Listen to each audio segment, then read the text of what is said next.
come this whole shift towards solar now in a big way? In our journey to become a solutions provider, we set up a electronics manufacturing plant 4 years ago, and now we're in the middle of setting up a solar module facility. And I hope in the case of modules also, with the kind of capacity which is coming online, we feel that in the next 2-3 years, Indian solar module manufacturers will also be globally competitive, and they will serve not only the Indian market, but they will be serving the global markets as well.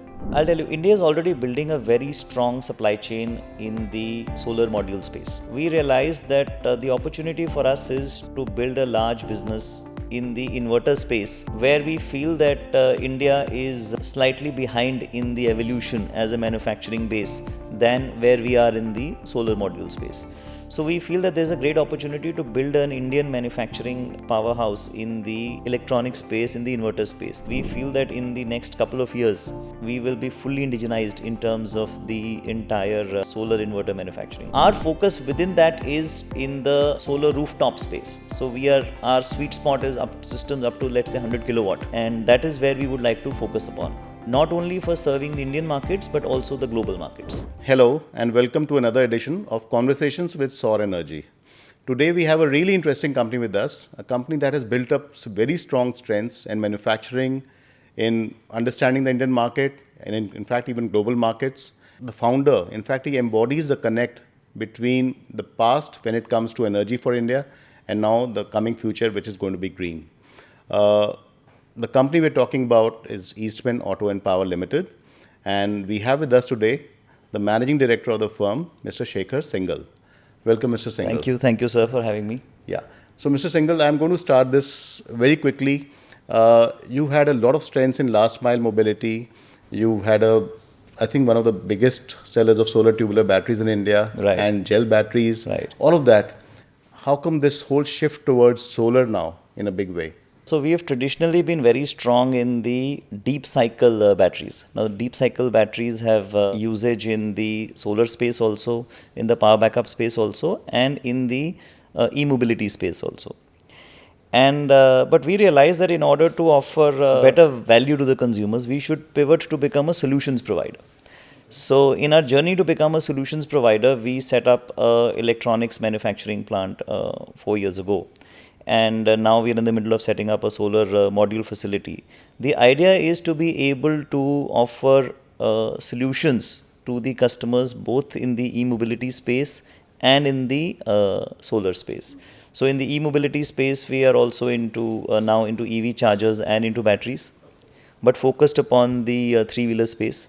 And in the solar space, we are offering the solar panels, the inverters, and the batteries, all as part of one solution. The idea is to give peace of mind to the consumer that when they buy an Eastman product, they don't need to then talk to anyone else. So we can offer the product also, and we can offer the after-sales service as well as a solution. Okay. It's interesting you mentioned the EV three-wheeler space. Right. Because, I think a lot of people underestimate just how far India had progressed in terms of pure EVs if you took just the three-wheeler space into account. Right. Because that was not getting recorded in many ways. Right.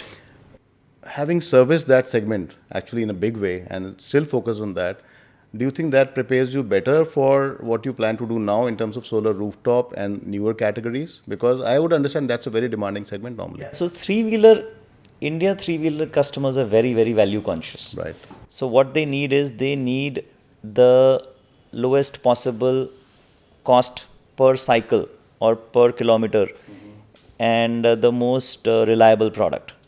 So that the capabilities that we built in terms of offering and producing batteries for that segment, we are now using the same capabilities for offering long life batteries with the lowest possible per kilowatt cost to the consumers. And the markets that we are serving mostly, which is India, which is Middle East, and in Africa, consumers are very, very value conscious. So, and they're very intelligent in their choice of products. So the moment you can offer them products which are reliable, coupled with great after-sales service and long life, which in other words means the lowest total cost of ownership, you are likely to succeed. And as a company, we pride ourselves as being a product innovation company. and less of a marketing company. So our emphasis is always in terms of how we can innovate and how we can give the best value to our consumers across both the last mile e-mobility and now in the solar space. Okay. So I can see that you bought this whole manufacturing experience now to bear on your solar business also. Right. I understand you're investing in a big way in inverters. Right, You already right, had some investments. right, And of course, modules and the rest of it also to right. complete the picture. How do you see the opportunity for your company and why? I mean, that's linked to your move into this. How big is it right now, actually? See, I'll tell you, India is already building a very strong supply chain in the solar module space, and helped by in a large part by the with the government policies. But we also feel each and every solar module or solar system requires an inverter. So we realized that the opportunity for us is to build a large business in the inverter space, where we feel that India is slightly behind in the evolution as a manufacturing base than where we are in the solar module space. So we feel that there's a great opportunity to build an Indian manufacturing powerhouse in the electronic space, in the inverter space, and that is all kinds of systems, whether it is off-grid systems, whether it is grid-tie inverters, and whether it is the hybrid systems. So that is where we are focused upon, and we feel that in the next couple of years we will be fully indigenized in terms of the entire solar inverter manufacturing. Right now, some key components are still coming in from China, but in the next couple of years, we hope that we will be completely indigenized, and we hope to be at par with the Chinese cost structure, so that we can also export out of India in a big way.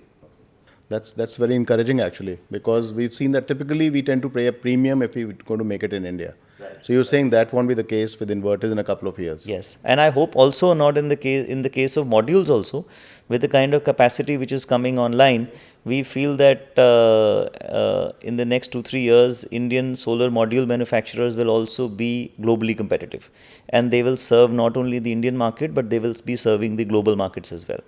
So that's inverters, which is very nice to hear. But tell me, what about storage? Because when it comes to batteries, especially lithium-ion batteries, we've seen that China has a massive advantage over everybody else. Right. Do you see that advantage coming down as we try to build more in India, as we are trying right now, or will we have to wait much longer? See, storage space, comparing to electronics, storage space has a inbuilt risk, which is that the technology risk is very high. So, for example, the predominant technology or chemistry in storage has been lead acid for the last few decades, and now we are transitioning into lithium. But going forward, there are multiple other chemistries which are being evaluated and which are being developed. So I feel we'll have to see as to how much is the time frame available for the manufacturers in India before the next chemistry comes along, and within that period in time, whether how much of indigenization happens. So, but so far as storage is concerned, our view is that we want to be technology agnostic, and we want to focus on while we are focusing on the brain of the system, which is electronics. We feel that our strategy for storage is going to be technology agnostic, and we are going to be able to offer whatever chemistry is best suitable for that particular application. And within that, we will like to partner with the other Indian manufacturers which are investing into backward integration in the lithium cell space, or in any new chemistry which comes up. Okay. But tell me, you're now really looking at the retail segment and C&I segment in a big way, with storage solutions also. How do you think that is going to be the big driver for solar also in the coming years? Or like we've seen in residential rooftops so far, it was pure solar. Right. Are you implying that we are going to see a lot more storage go with solar in the future? Yes, I hope so, because see, what happens is there are two major challenges in the development of the solar sector. One is the fact that it is an intermittent source of energy, and second is that the globally and not only in India, transmission is a big bottleneck, because where the solar is getting generated to where it is consumed requires huge investments in the transmission infrastructure. So we feel within solar, distributed energy is the right way for the solar sector to progress, wherein each consumer is able to generate, store, and in some cases sell the trade the solar energy. So that we feel is the right way, not only for India but also for all the countries on the planet.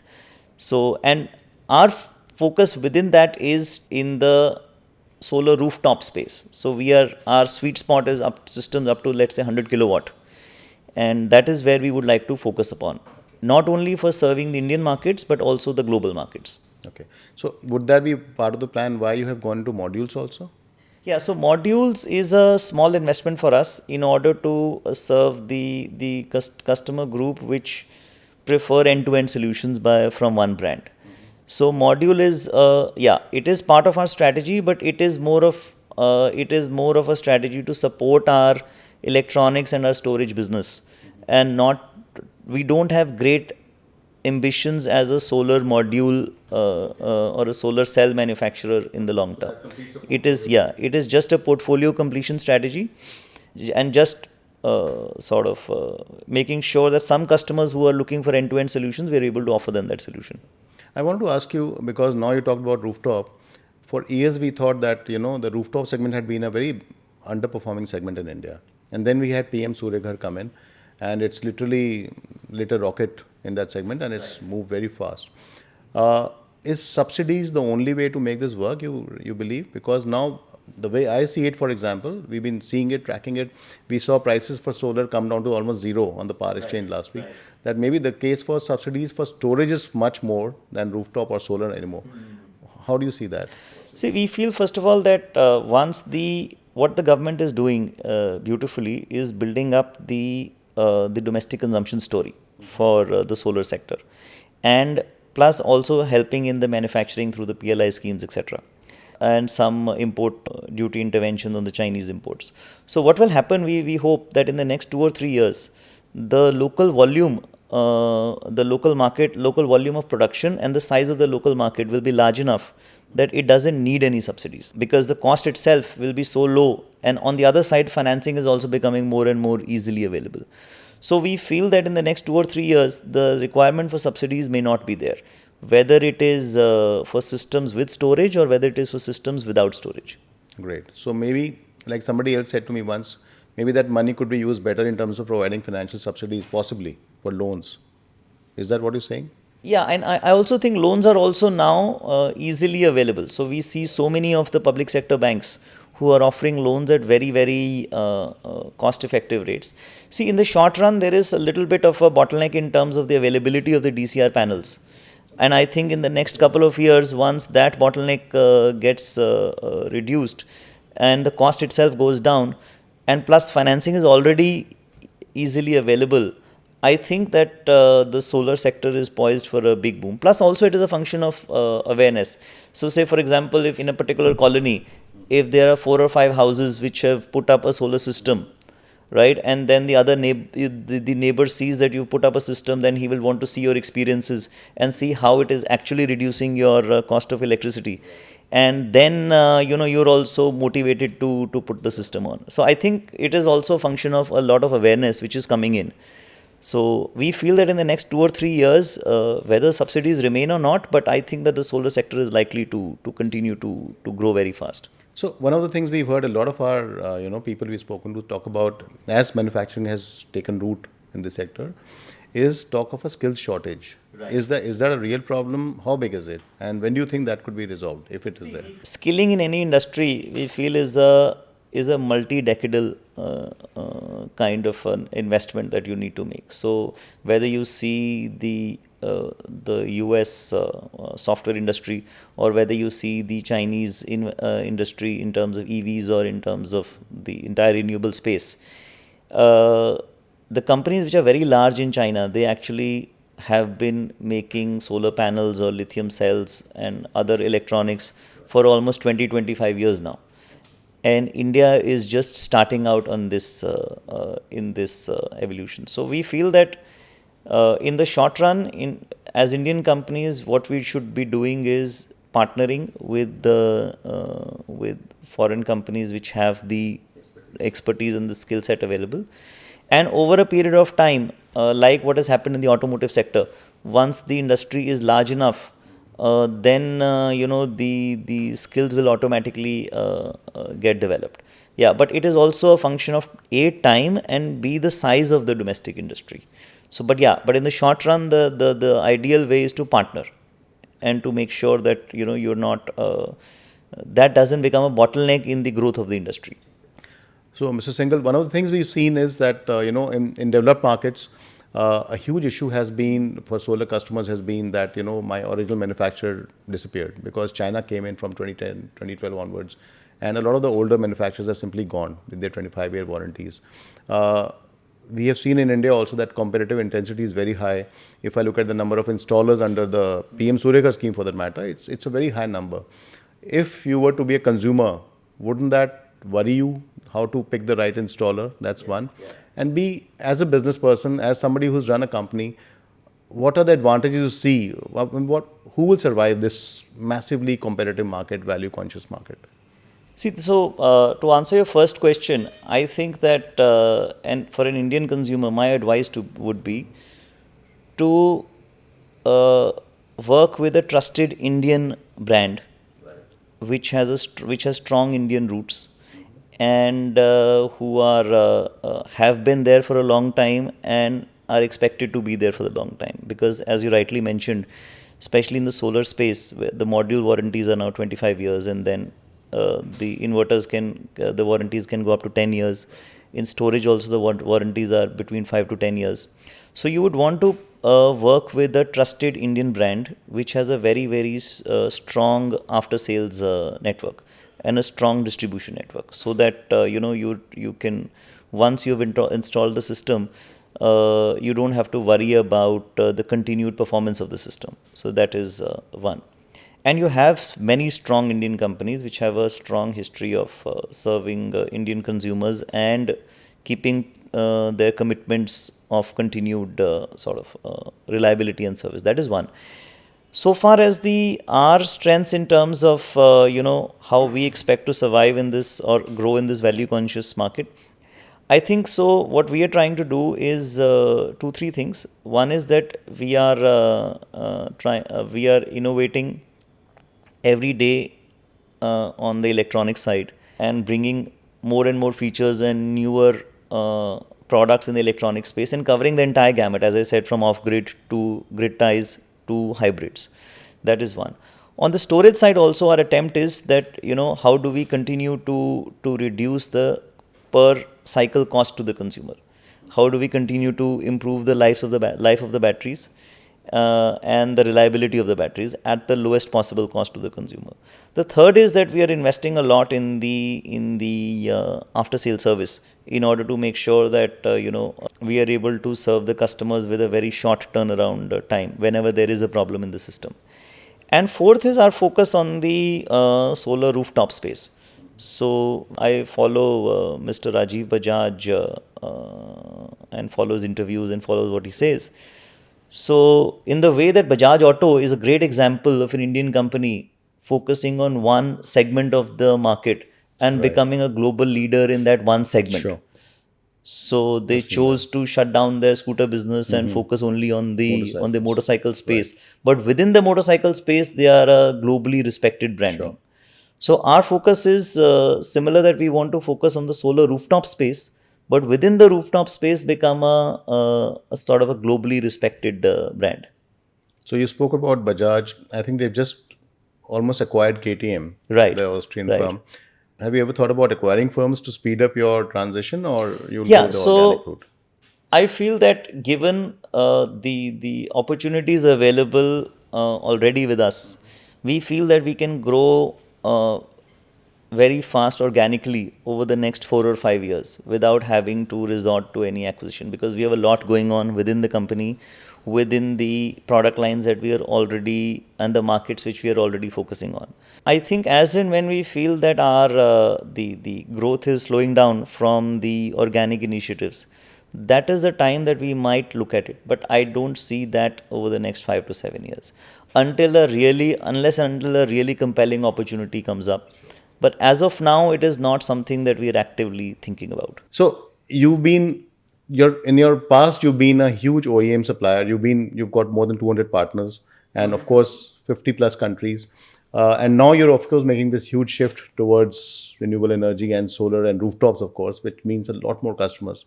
How does that change your thinking, and what kind of changes have you had to make internally to prepare for this?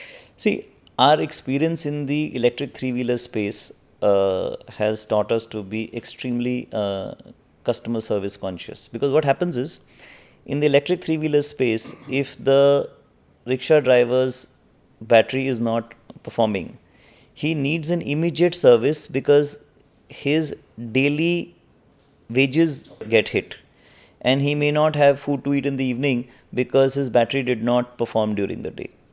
So our systems are designed in a way to offer very quick service to a very large number of consumers who, and as you know, that electric three-wheeler user could be anywhere in the country, right? So that has prepared us very well for offering after-sale service to the solar rooftop consumers as well. And in both for electric three-wheelers and in solar, we have a very large base of partners who are trained by us, who are selected by us, who are trained by us, and then who are empowered by us to be able to offer very quick service to the consumers in either space.